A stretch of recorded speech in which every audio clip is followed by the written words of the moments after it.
Alrighty. Hey, everyone. Hello, hello. How are you? Cool, cool. That's good to hear. Hey, this is awesome. Thank you so much. I'm just honored and flattered to be here with you all. This is a very, very cool opportunity, and I hope we'll have a little bit of fun. I try to keep things cool and casual and candid, so hopefully we'll get into some fun stuff. But what I wanted to bring to you today was well, hey, first of all, I got to apologize. Look, I don't have any cool, elite, sexy 0 days or new hot exploits to pull off the shelf or anything that, I don't know, bring a whole lot of technical caliber. But hopefully, we're still going to get a little bit nerdy. We're still going to get geeky, still look into some code, and still have some tech aspect to it. But at the end of the day, I do want to tell you a story. And I hope there are components of it and pieces of it, at least, that might resonate with you a little bit.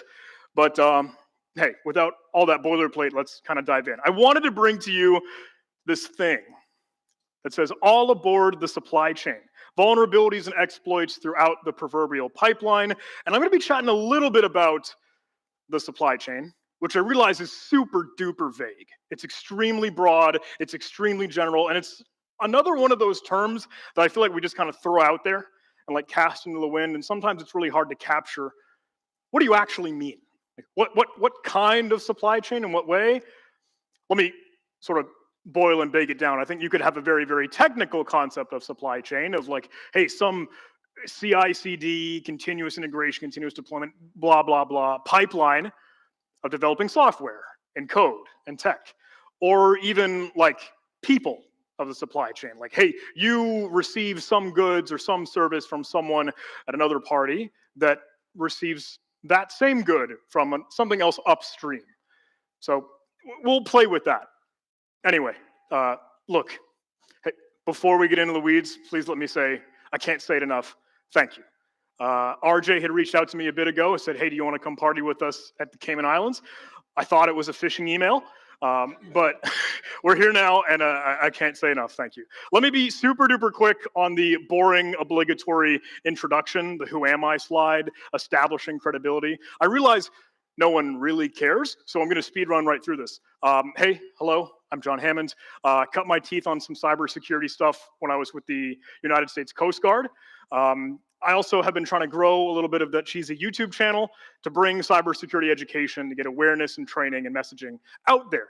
It's a lot of fun. That is a labor of love and a real pet passion project. But we're cruising to like, I don't know, like 500,000 folks. So it's surreal and very, very fulfilling. And I'm happy to have a whole lot of those cool opportunities with that. Again, speed running here because I know this is boring and doesn't matter. I got kind of, hey, my first gig as a teacher, as an instructor with the United States Department of Defense Cyber Training Academy. That was kind of fun. Hey, you know, got to be up on front of the screen, got to do some hanging out by the podium, but it is really a matter of keeping students awake and entertained, sort of like riding a unicycle and just trying to juggle, keep their pulse up. So I thought, you know what, let me go do this for real. I want to be on the keyboard. Went to go be with the Defense Threat Reduction Agency. That was a little bit of red tape and some slow moving spots there. So eventually I bounced over to where I am now at Huntress, which is I love, and it's incredible to be there. But I want to tell you some of the fun stories that come from that, because I hope I can at least bring a little bit more of, hey, the front lines, or I try to be in the trenches with everyone on this whole cybersecurity thing. So anyway, let's tell the story. And I realize we're going to do a little bit of time travel. So please bear with me. We're going to move backwards in time as to, hey, when things got started and, hey, how this all happened and then what's kind of come of it forward on. But let me set the background here with a little bit of context. Here's this news article. Here are these headlines. Hey, here are the journalists and reporters screaming and shouting about ConnectWise finishes RCE bug. That's remote code execution. Hey, compromising a machine or an endpoint. Fixes this RCE bug exposing thousands of servers to attacks. I don't know how well you might be able to see the picture timeline here. This is October of last year, October 28th, right back in 2022. And they say, look, it's the problem, the weakness, the vulnerability is in elements that are used in a downstream component. Okay, there's our first inkling of a supply chain, but we'll talk about it a little bit more. And let me kind of center us here in October. That'll be the focal point of the story while we do some time travel in just a moment. There are more screaming and shouting and hey, hey, hey, the sky is falling headlines and alerts and all this. News articles that say, hey, patch now, yada, yada, yada. Dangerous RCE bug lays upon ConnectWise server backup managers. Are folks familiar with ConnectWise? I'm super sorry. I realize that, hey, a vendor in the MSP space, a managed service provider channel, that is one of those spots that will offer services to other businesses and companies and organizations. Well, oftentimes IT services. Hey, we'll manage your website. We'll make sure your email is up and running. We'll get the file transfer protocol and all the stuff on those file shares that make sure that's all working. They are one of those managed service providers helping other managed service providers provide for their businesses that they support, whether that's a dental office or a law firm or a municipality or, I don't know, hospital, right? It could be anything.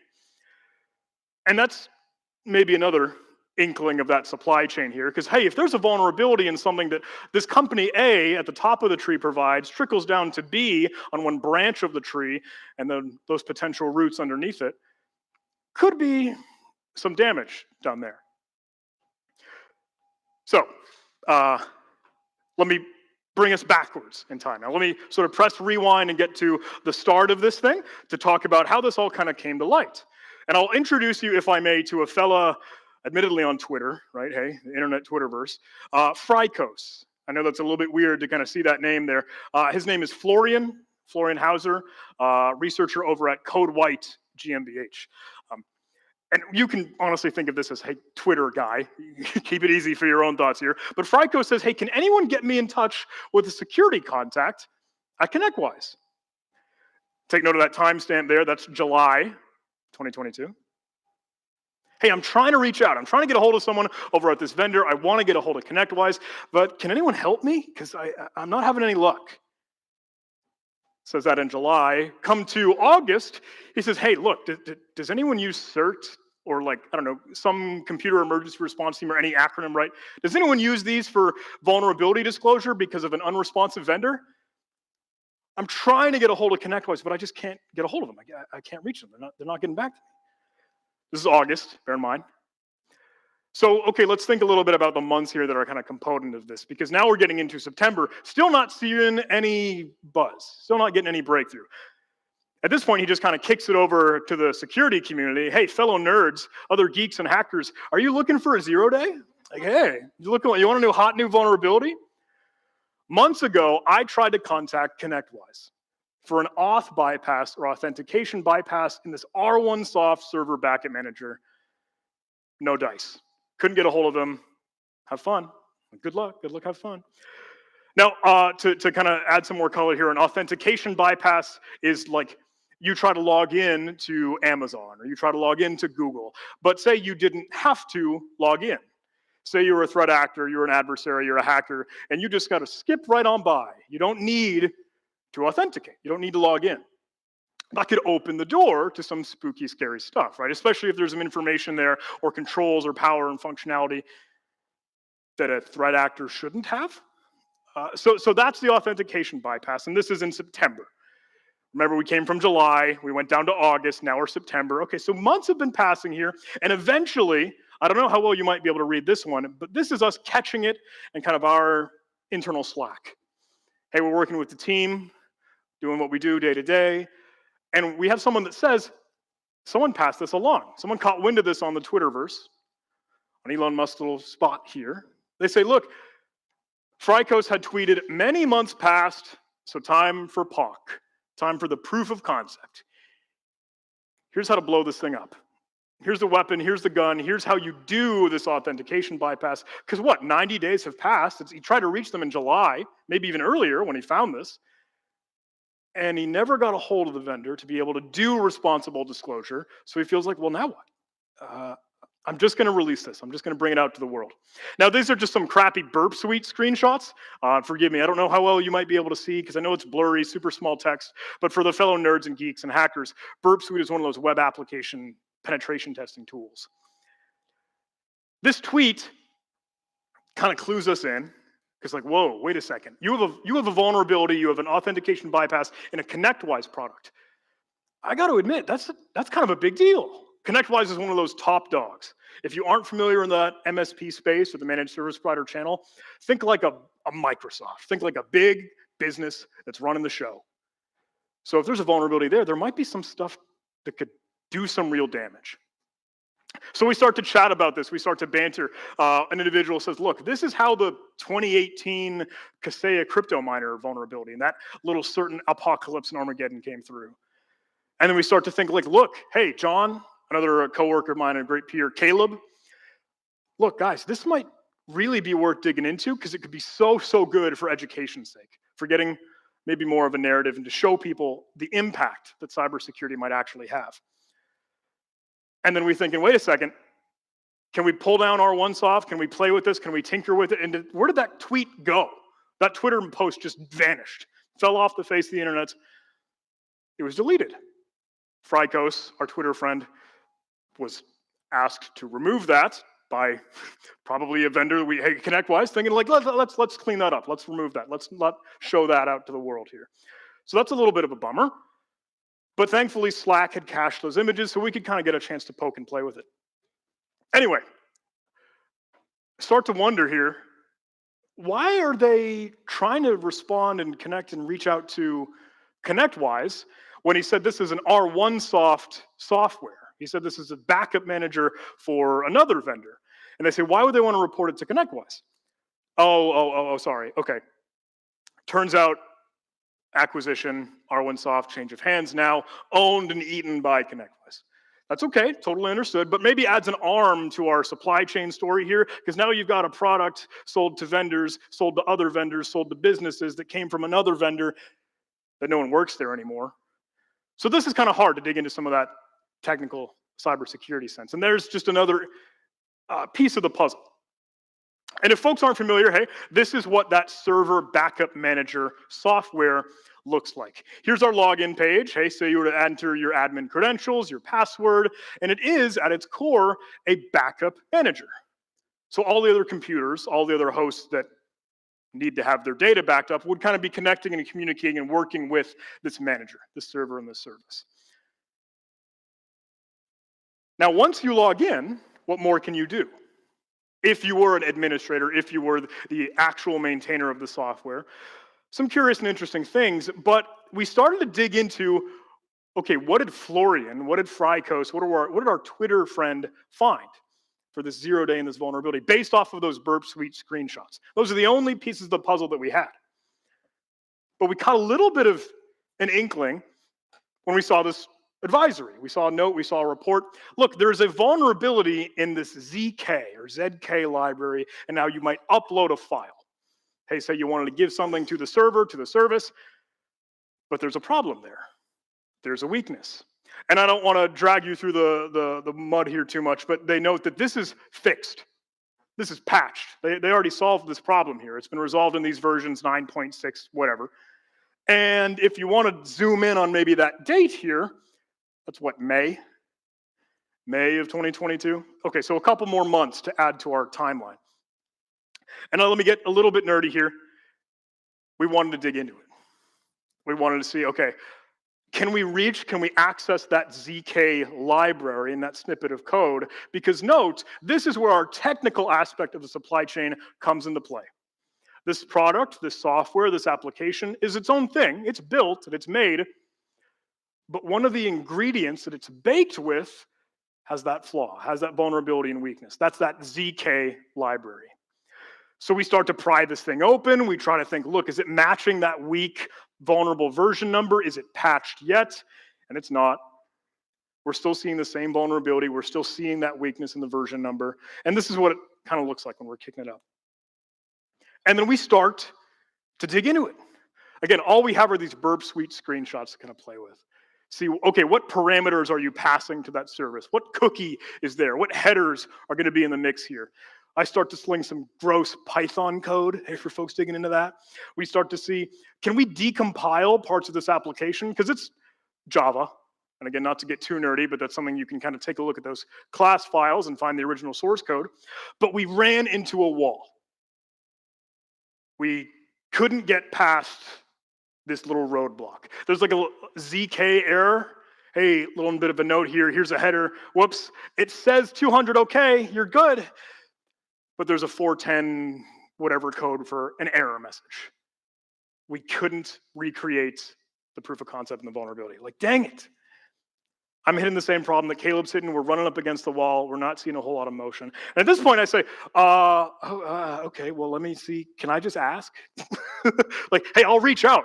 I'll just genuinely go ask Florian Frykos, our Twitter friend, and say, hey, I know you're doing what you do here. I know you're busy fighting fires, but if you'd be willing to chat a little bit about this R1 soft vulnerability, if you would tell me what you're willing to and what you found here, it could really, really help us out with our partners. Because we have folks, we support businesses and organizations that use ConnectWise. I try to send him my code. I try to send him what I've been tracking. And then, moments later, we got it.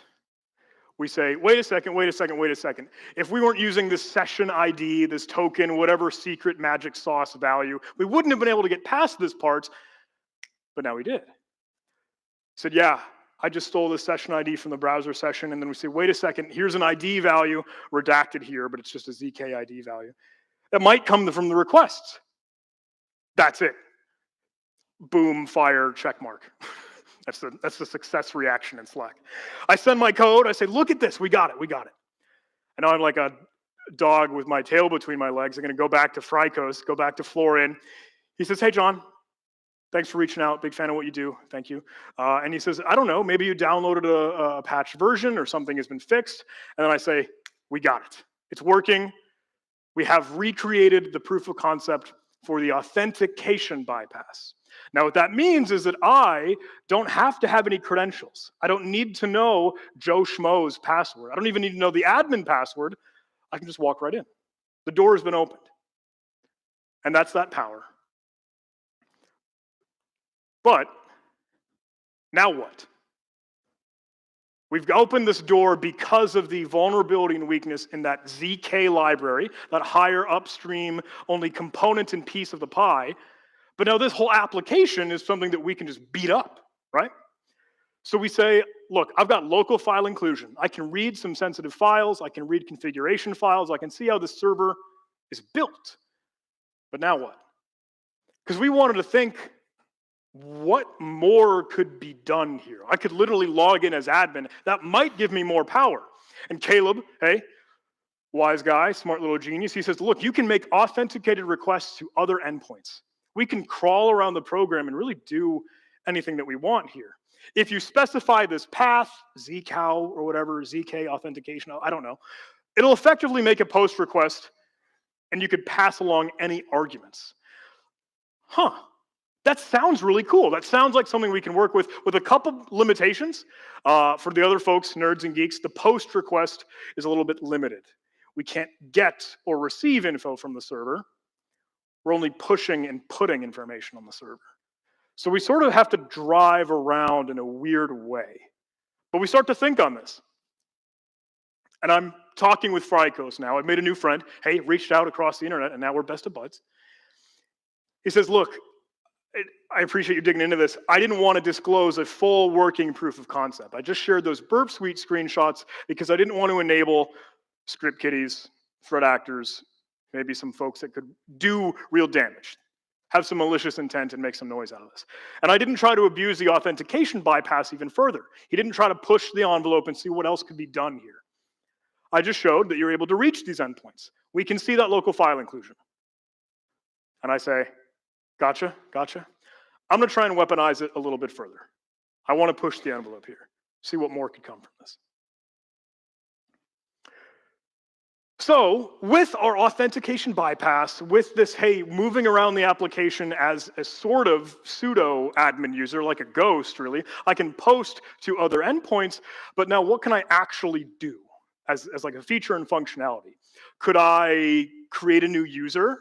Maybe I want to act like the hacker. I want to put my hacker hat on, act as the adversary, and let me see, can I gain persistence in some way with a new user? Or, I don't know, could I try and grab their cookies or their sessions or find out the admin password? Problem is, ZK framework, this whole library of this application and the way it's written, is really weird. It's put together as if it were a desktop interface. So it tries to be very, very familiar and loving to a mouse and a keyboard, right? You think user-friendly with widgets and buttons and all these doodads. So the way that you might normally think, if you're a hey, hacker, pen tester, or red teamer, you think, I can beat up this web application. Maybe I can do some cross-site scripting to steal cookies or session info, yada, yada, yada. Well, the way that you do that is normally just a single request. You say, hey, I want to change this password. Here's a username, password confirmation, send it over. You're filling out the form, and in one request, you've bundled up and packaged all of that form info. ZK doesn't work like that. ZK says, hey, every time that you move your mouse, every time you move into and focus on an input box, whether you want to type in your name, whether you want to type in anything, it sends another message to the backend server. You moved your mouse over here. You clicked on this button. You started to type in every single keystroke you sent to the server. You pressed the letter A, the letter B, the letter C. And that's kind of annoying.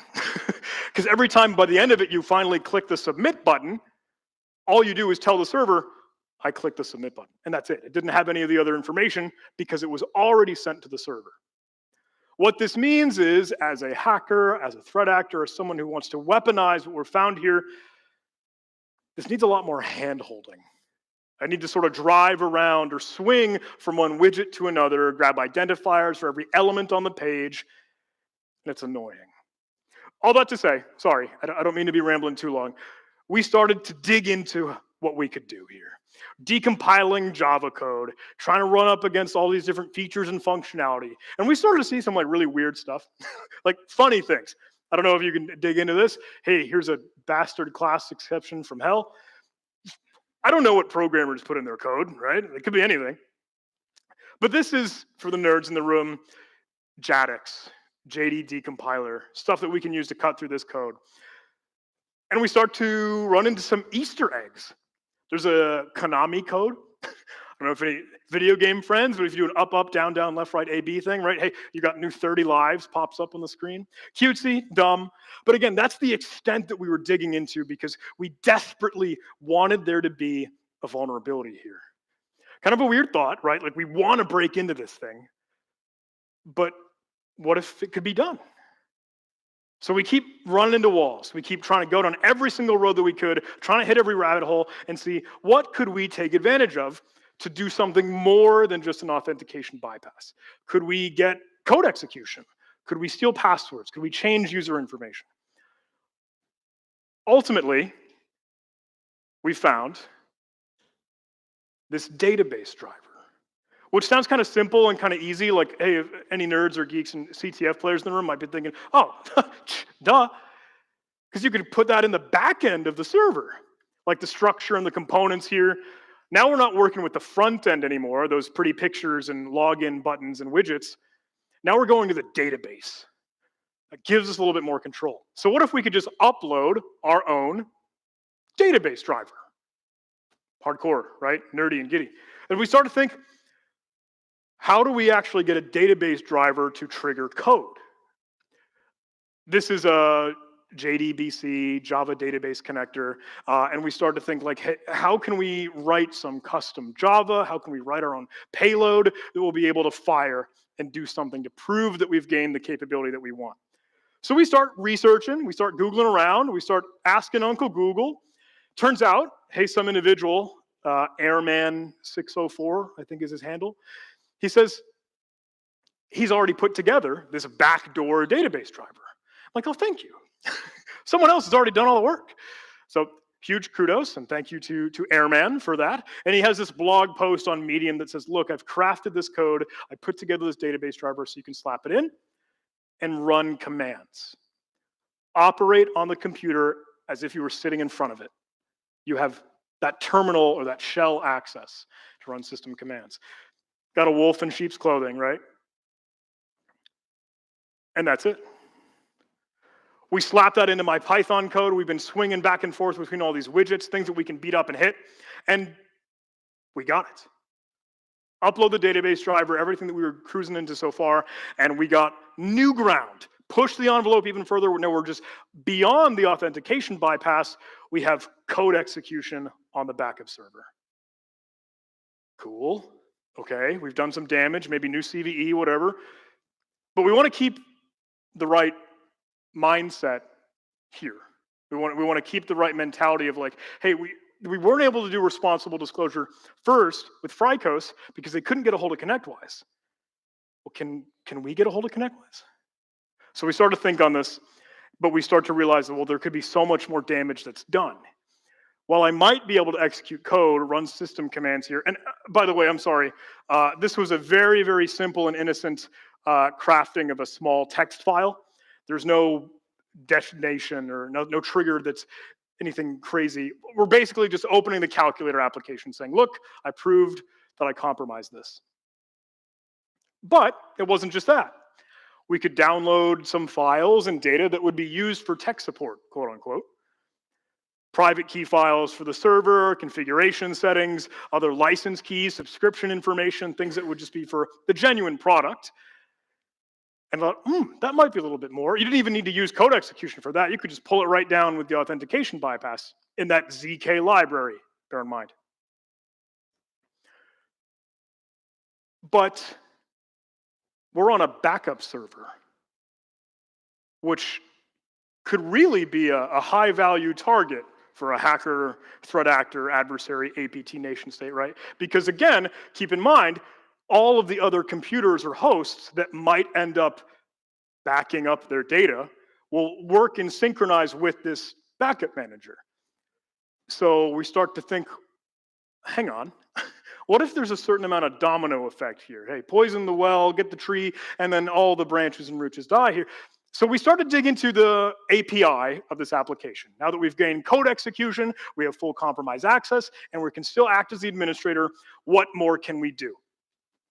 Keep asking ourselves that question.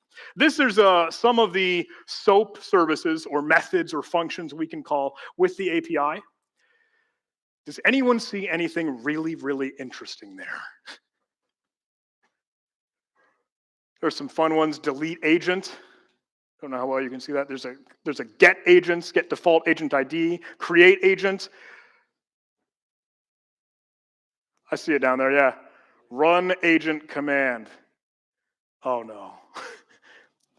So what are you thinking? What are we thinking? Look, we had an authentication bypass that we just was point and shoot, right? We didn't need to know credentials. We didn't need to know anything about the target other than the fact that it's potentially vulnerable. And then we just fire away.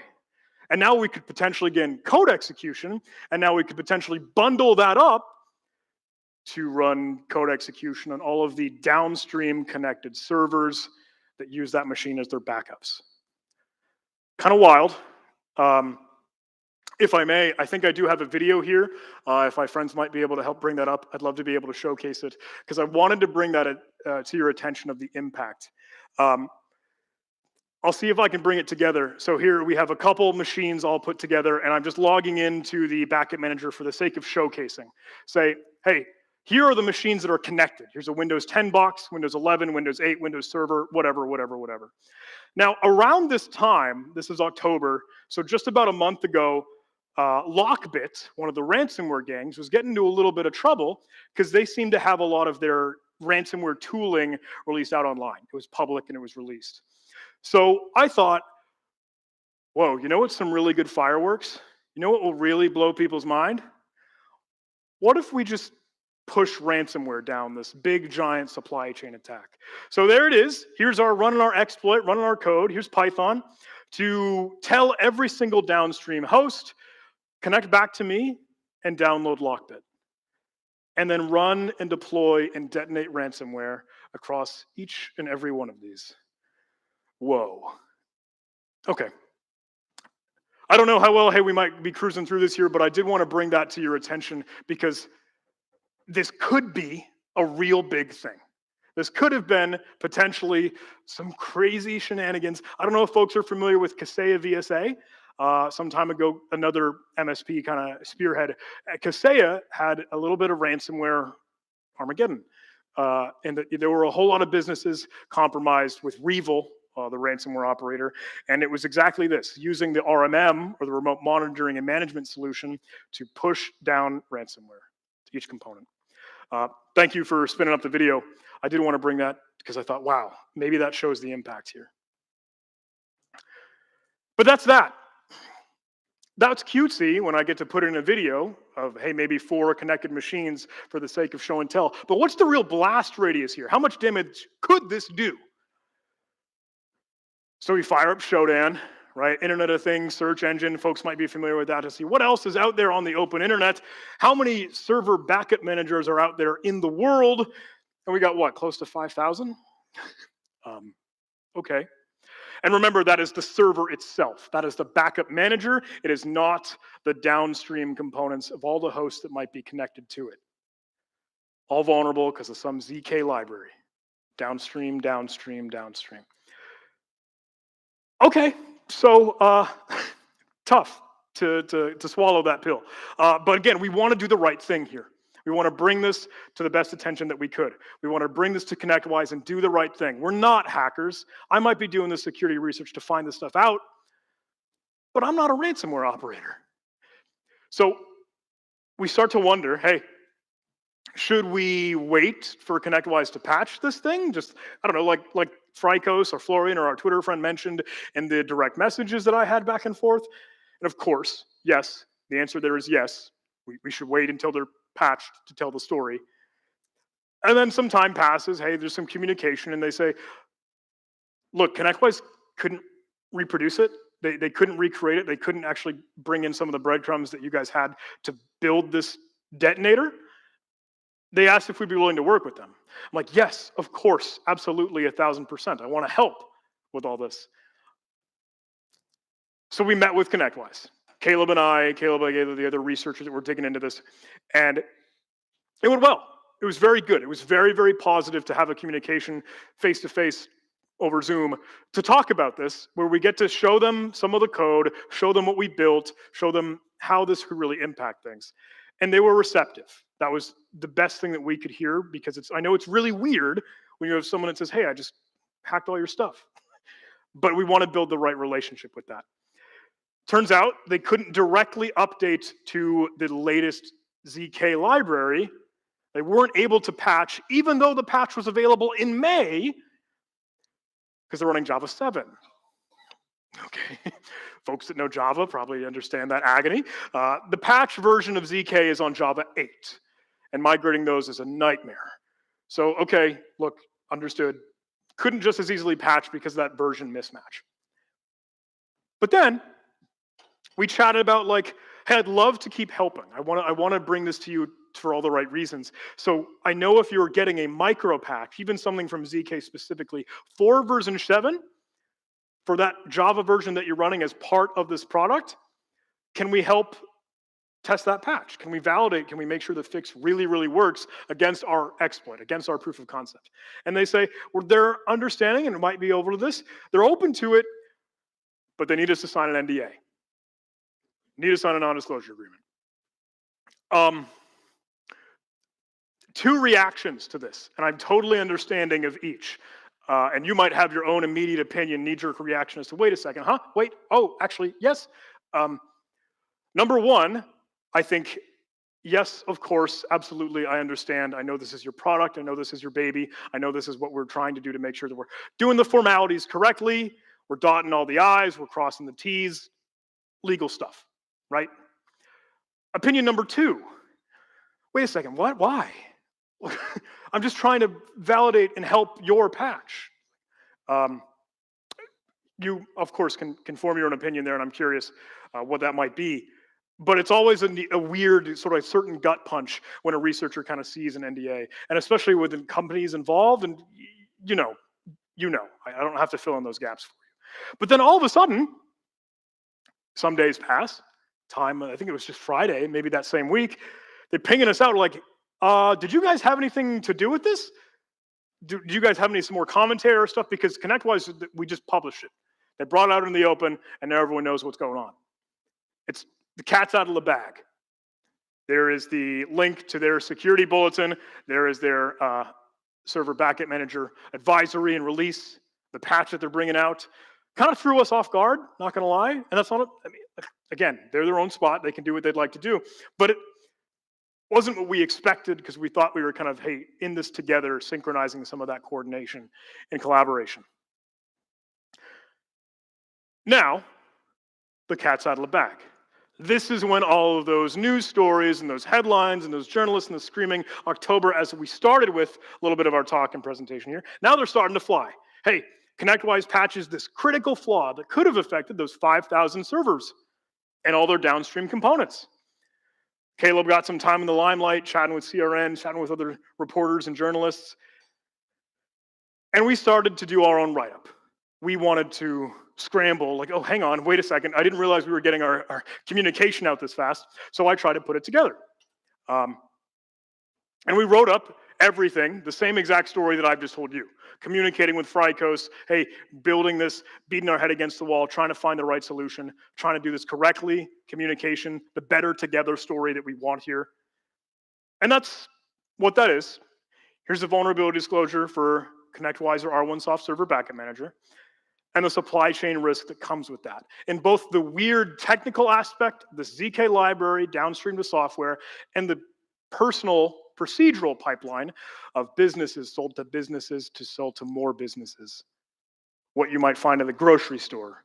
You don't know where that crop grew or where that plant was over at the farm. Sometimes you just don't know how it's all made behind the scenes. So this was a really, really weird story to tell because especially when we get out some of our information, try to do this messaging, we want to give the community the right stuff. We want to give them indicators of compromise or indicators of attack or some threat intelligence or some info and details and analytics that they can use to make sure that they're safe, that they're doing what they need to do. If they can patch or if they can find any signs of exploitation. Now, this is really, really weird because we're taking advantage of normal functionality. Other than the authentication bypass, right? The thing that opened the door, changing the database driver is something that anyone could do. The admin would already naturally do. Running an agent command is still something that was totally okay in the eyes of the API and all those different functions and features here. So we tried to show you, look, here are the logs. I know it's dull and like your eyes glaze over here, but there's nothing there. There's nothing to really showcase that isn't out of the norm. And that's kind of hard to come to terms with here. But that's just the server perspective, right? That's that server backup manager itself. What about all the downstream agents? What about all the hosts, the computers that are trying to back up their data? Well, they just have these logs. Hey, a command ran.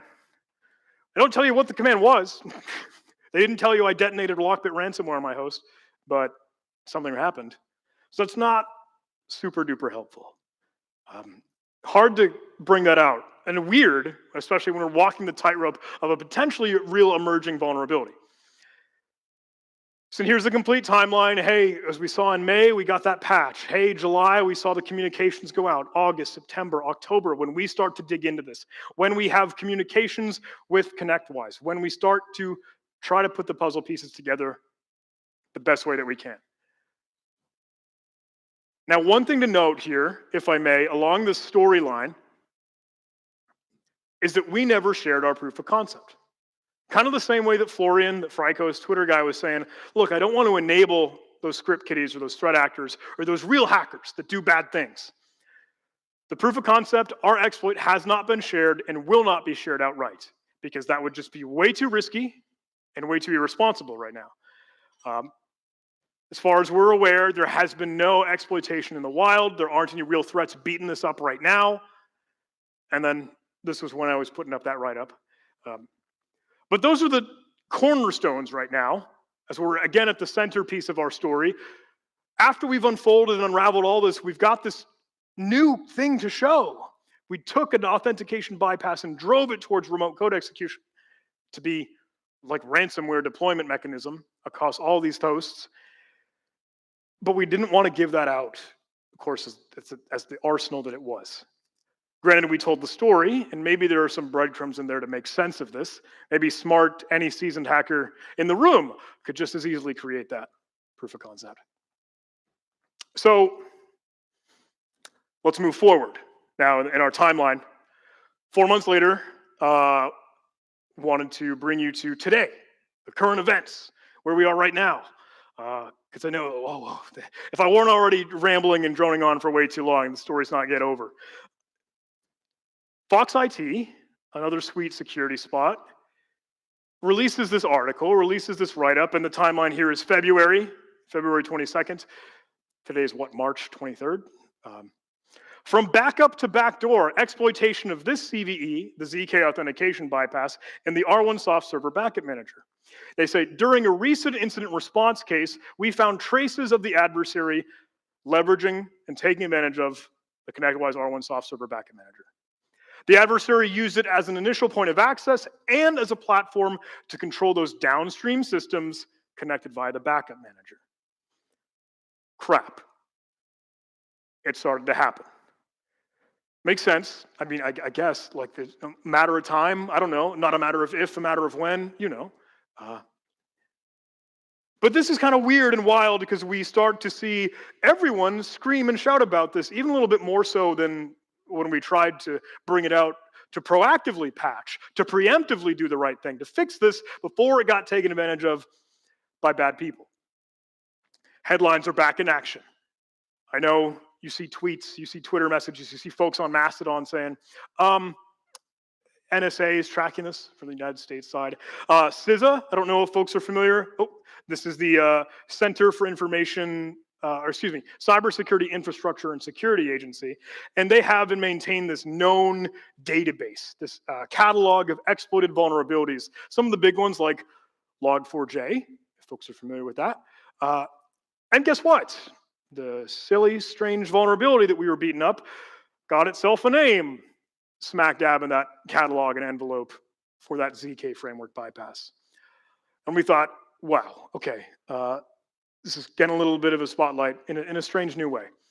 And that's really, really weird to stomach, if I may, from a personal level, digging into it and spending those long nights, cutting through the code, trying to find how can we push this further for the right reasons, if there even is one. I don't know, it gets super blurry and super duper gray.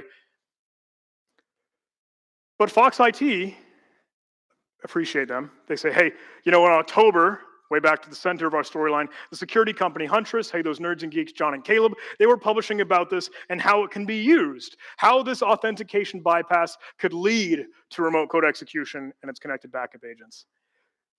And their video of Lockbit ransomware being pushed down to all those. They have a couple stats up here. Hey, how many backdoored servers are already out on the open internet? Because that is the current situation. And that while they found these breadcrumbs in a real incident response case, that triggers them to go do their research and to go do their digging. What's the blast radius again? Right? How much has this done? So there's a graph of, hey, maybe by country or where there might be some web shells already present. Because what threat actors would do, and I don't know if I may have moved past the slide, let me backtrack just a moment. Nope, might have just missed it. Okay. There is a traction. No, cool. There's a slot where they mention, look, we found about 100 web shells public on the open internet since January 9th. So it's March now, and I wonder, and I feel like that number has gone up, right? So what a threat actor would do, what a genuine hacker might end up doing is taking advantage of, as they would, with all the explanation and detail that I've just given you, but using the database driver to add a persistent web shell so that they can just naturally connect right back to the server anytime they want, whenever they want, to do more damage. For nerds in a room, that's the Godzilla web shell. Another one of those Java code bases that they can use. And what they've seen for later post-exploitation has been some small, simple stuff.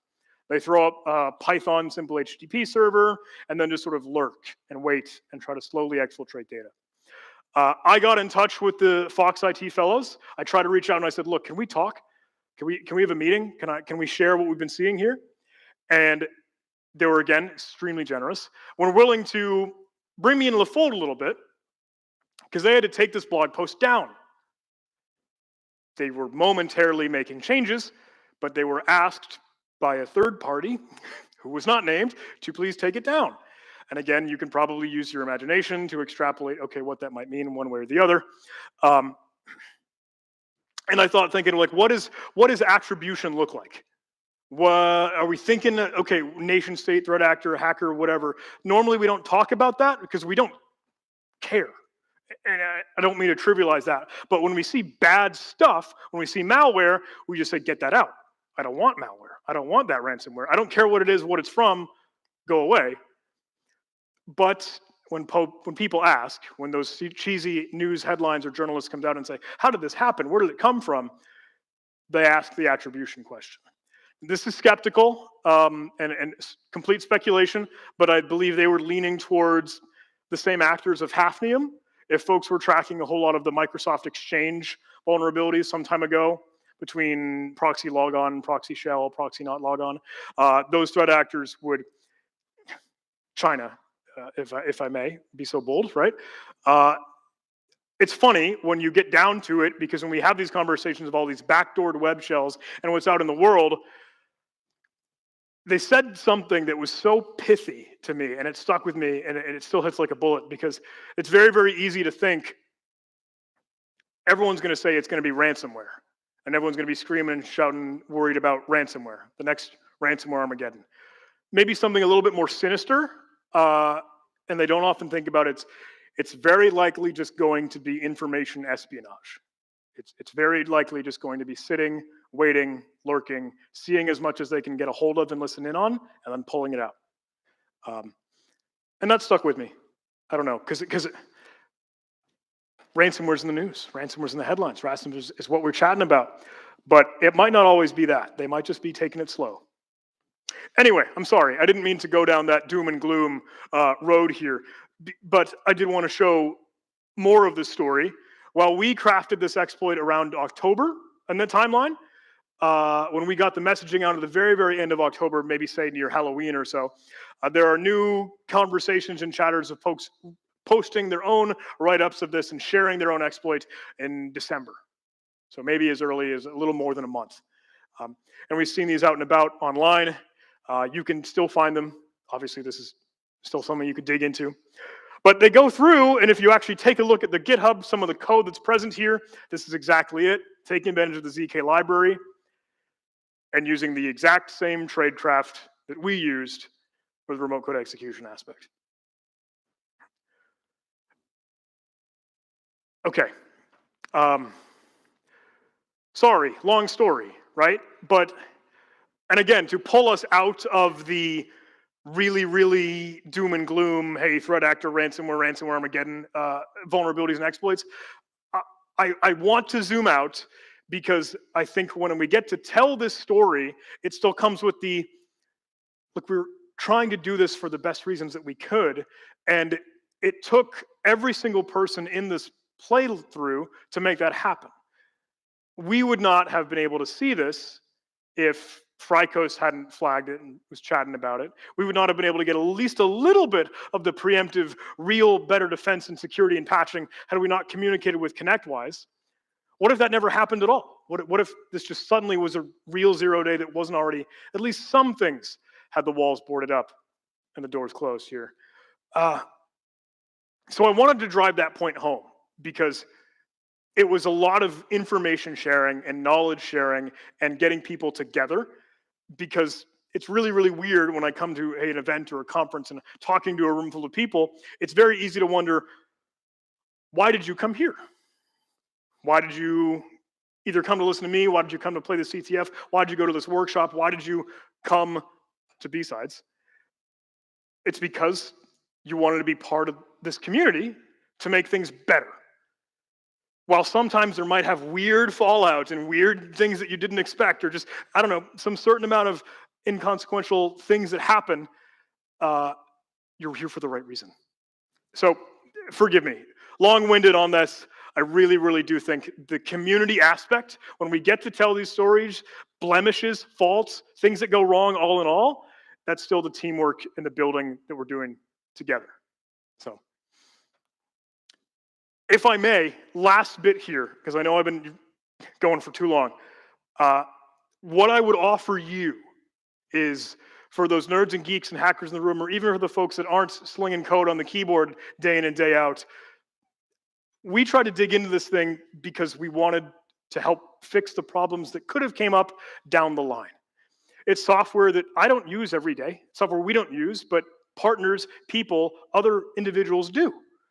And that's something that we should kind of take a weird sense of responsibility to go fix and to go help, because that spooky, scary supply chain, while I keep making light of it, that's very, very sinister. And like, you've got an upstream vulnerability in ZK. The Shodan screenshots that I showed you, 5,000 servers, that's for the server backup manager application. That is not for all the other programs and all the other software that use the ZK library.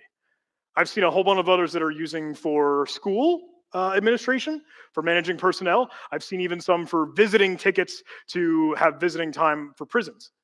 And that's weird. But I mean to say that is that there is still more to go fix. And we need to go get messaging and awareness out there for that, to make that better. So that's my rallying cry. That's my call to action, if I may, for you all, especially as you spent time here at B-Sides, learning together. Let's go fix those problems and make stuff better. With that, that's enough of me rambling. Cool. Thank you. Thank you so much for letting me spend time with you all. If you'd like to chat more anytime, please don't hesitate to reach out. I have a QR code up here. Don't scan QR codes. Your own threat model and risk you choose. But you can track me down. Not a stranger by any means. Please do come say hi. But I believe we have some time for questions, if that's okay, if anyone wants to chat. Okay.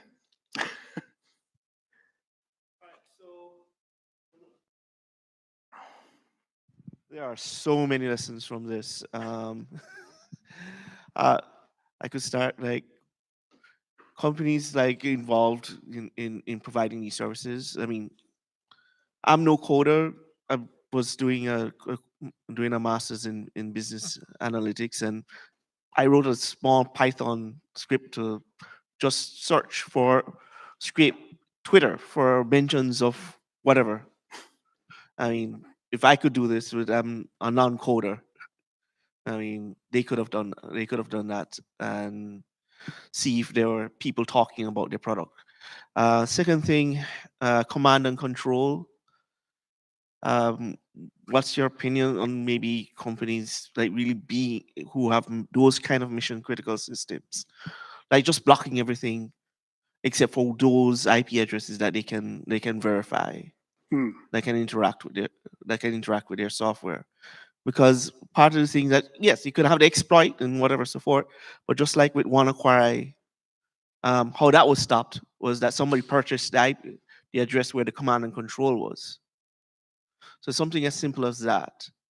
But I know it's maybe impractical. I don't know what the opinion is. Like, I'm retired from being in IT for the last 13 years. So I really can't tell you like what if that would be practical or anything like that. Okay. So I'm going to try and restate, if just for me to help clarify for myself, and then you can gut check if I got that right. Is that okay? Yeah, sure. Second question was, hey, what about some of the capabilities that we might be able to put in place to just block those things that look bad, whether it's an IP address, whether it's a zone or region or application? Is that the right Yes. thread? Yes. Okay. And the first question, was there another first component of that, or am I No, missing? it's just that. It's just that. I Okay. mean, it shouldn't have taken you.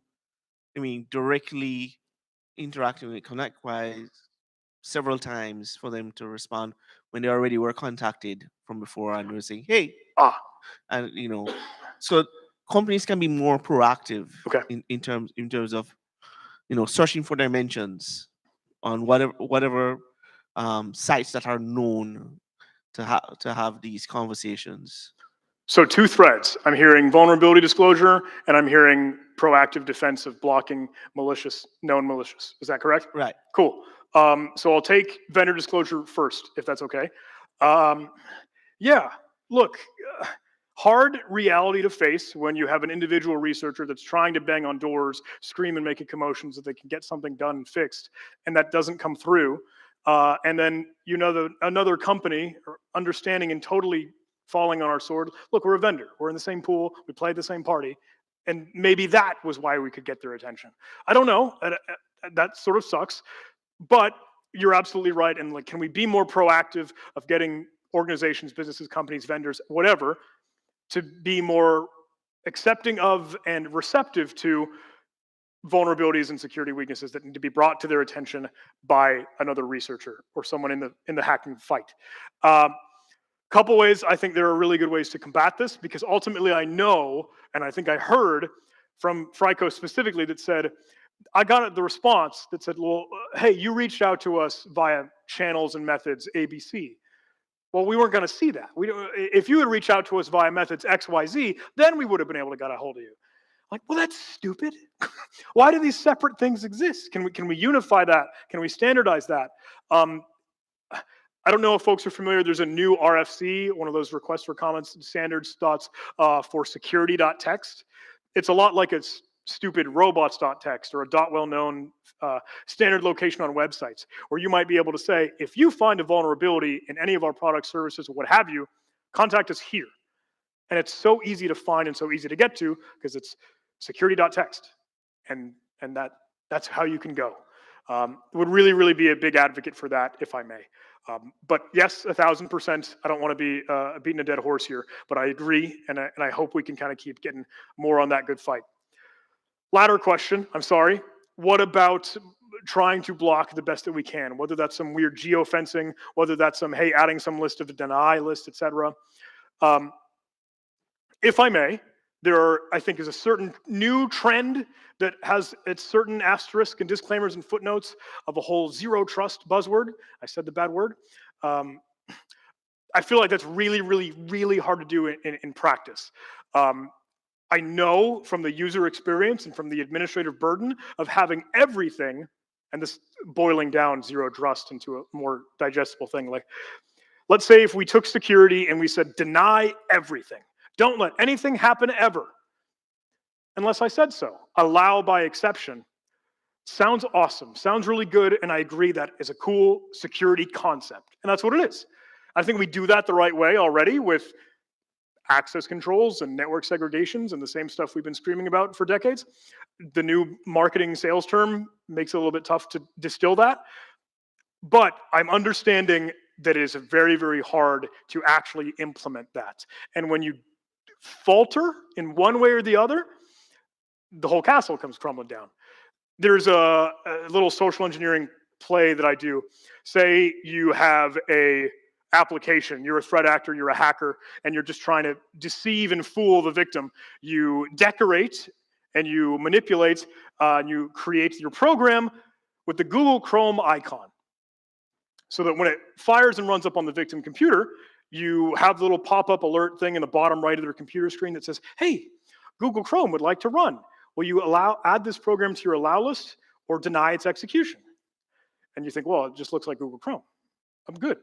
Just go run. Turns out, hey, the stupid sans font that Windows displays it in, it wasn't Google Chrome. It was a capital I. It wasn't the real letter L. It was like Googie Chrome or some weird, stupid typo. But now what? You or user or any person has willingly allowed that malware, that ransomware, that crypto miner to run. The onus is now on you, which might be harder for some conversations with contracts and formal papers. And that's kind of weird to draw that line. So threat actors, hackers, understanding, look, allow lists, deny lists, they all exist. When the threat actor says, I don't need to break the entire technology. I don't need to break zero trust. I just need to break the implementation. How have these people, managers, system administrators, network engineers, developers, how have the people misconfigured it or made a mistake? That's what they're going to hunt down. I don't know if that answered your question at all. Cool.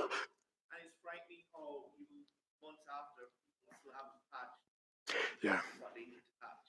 Yeah, I got to pull up Shodan, see how we're looking. Is it working? Okay. So my question is, when you went to develop the EK, you said you wrote the Python code in Python, obviously. So PyODBC would be native for Python. What made you lean towards JDBC over PyODBC in relation to developing the EK? Was that because Java is typically the Swiss cheese for security? Yes, with the short answer. Knee-jerk reaction is I want to know what will work, and I want to know what will fit in the environment. So again, when we're sort of operating at the edge of our understanding, and like this is new uncharted territory, I'm truthfully, and I'm okay with grasping for. Has anyone else done this research? I'm going to come to that like the same way I reached out to Frykos. Hey, I'm really sorry. Can you help? But that's I think part of it. I think that's part of us all growing. I think that's all part of us learning. Whether I could have cranked it out in Python, I could have done Rust or Golang. I could have been hip, but I wanted to do what worked. So I had a quick question about, I was wondering if you can provide more context on security research in general. You said kind of encouraging people to look for larger downstream impacts of monitoring software. How does that kind of play a role into your target selection? Do you look for software where the downstream impact might be greater? Do you look for projects where a lot of people might have been working with the software in general? As a security researcher, how does things like that kind of play into your methodology? super good question. Sort of, hey, where do you go to hunt, and how do you go find what you're looking for, et cetera? What do you choose in that regard? Really, really weird. And like you get to ask that question to yourself. Because I'm understanding of, look, hey, people like to do hacking and cybersecurity because it's very sexy. Because you can put it out on the internet and you're like, wow, look, I'm the elite hacker. And there's a certain amount of clout to that. Like, I'm not going to lie, I'm not going to turn that down. With that said, I look up to the folks that are cranking out Windows kernel local privilege escalation 0 days. Understanding like, look, that's above my head, and I want to try to bring an impact with stuff that I can help with and that I know. And I'll be the first to admit, sometimes that means scraping the bottom of the barrel. Sometimes that means looking at these old, deprecated, end of life, unpatched stuff that, hey, maybe has been code that some vendor wrote 20 years ago, but it's still being used.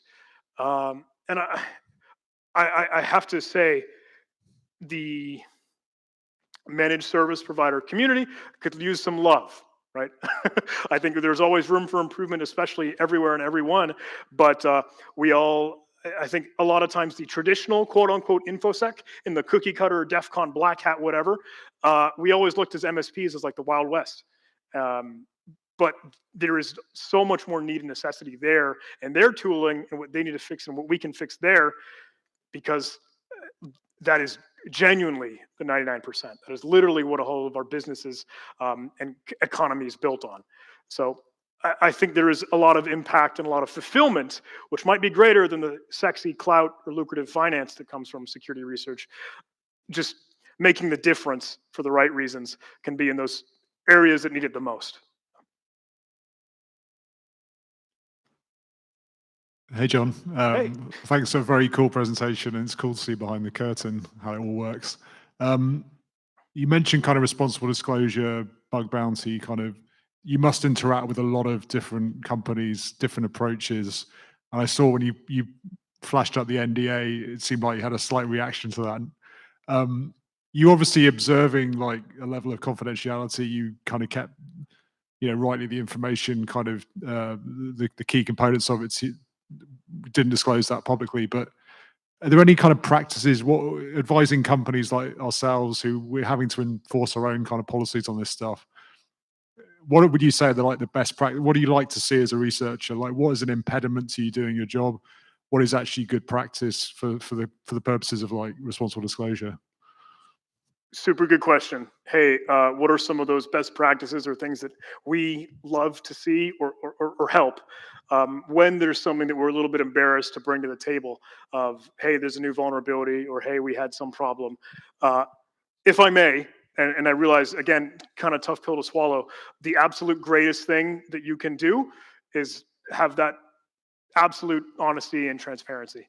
I can, if I may, I'll get into it. Look, Huntress vendor, and not trying to point towards or do some silly commercial by any means. We got popped one day. Hey, we had our own security incident. Everyone has their own oops and blemish and mistake. but we sort of have to hold each other accountable the same way that we want to hold other security vendors accountable, that we say like, look, we had some stupid temporary ephemeral AWS instance that left RDP open because it was just like some default security group. And there was some stupid password like ABC123, literally the like top 10 lines of rocku.txt. That sucks. That's really embarrassing. But those raw, gory details are, I think, really something that can be commendable, because you're willing to say that and say like, look, okay, we've dropped the ball, but now this is what we're doing to fix it. This is the impact. We've contained it the best that we can. I'm scrambling here, screeching for straws, but I do think at the end of the day, it is just the transparency and honesty. Fall on your sword, as tough it might be to say sometimes. One more. Okay, I have a question. We talk about people, processes, and technology in terms of cybersecurity posture. What you showed us earlier was obviously a vulnerability in the technology, but within the supply chain. So thinking about the platforms leveraged by managed service providers, we've got ConnectWise, Kaseya, SolarWinds, there's different tools out there. Almost every managed service provider leverages a platform like that. So we think about the industry and the third-party risk that organizations have by engaging managed service providers. What are your recommendations for the potential customer and how they consider or evaluate a managed service provider, and what can managed service providers do better? Super good question. Hey, how do you, understanding that there is a real need to have someone help and outsource, whether you're working with a managed service provider, and specifically in that case, how do you, if I may, I think the first thing is to just genuinely vet the vendor, the new third party, someone that you're trying to get to work with, something that you're adding to your stack one way or the other. Ask those hard questions. When was your last security audit? Hey, have you been doing some reviews of your application? Hey, do you have a software bill of materials? Look, that's a can of worms. I know that's a whole nother thing to dig into, and I won't touch that hot stove. But SBOM, real thing. When Log4j hit the streets, it would have been really, really nice to know if my vendor actually had that vulnerable version as part of their ingredients list on the recipe. When you have vendors come out of the woodwork 1 month, 2 months, 3 months later, whoops, we were compromised or we're vulnerable, that sucks. So it's those hard questions to hold vendors accountable. Look, have you been doing some of those internal red teams? I don't even know if you'd go that far, but if you do, are you willing to show me? Like, can you make this? And I don't know if that's the transparency level, but those hard questions are absolutely the best way to do it. And test the controls. Hey, I put a new EDR in place. Hey, I'm using some RMM. Hey, I'm going to see what bells and whistles this doodad might have. Kick the tires. Do the weird stuff. And you might get a weird phone call that says, hey guys, what are you doing? Why are you beating up our product? You can come to them and tell them, like, we want to make sure that we are confident in you to provide security for us. For the next year, for the next 3 years, however long our stupid contract might be, that is how you can kind of hold folks accountable, in my opinion.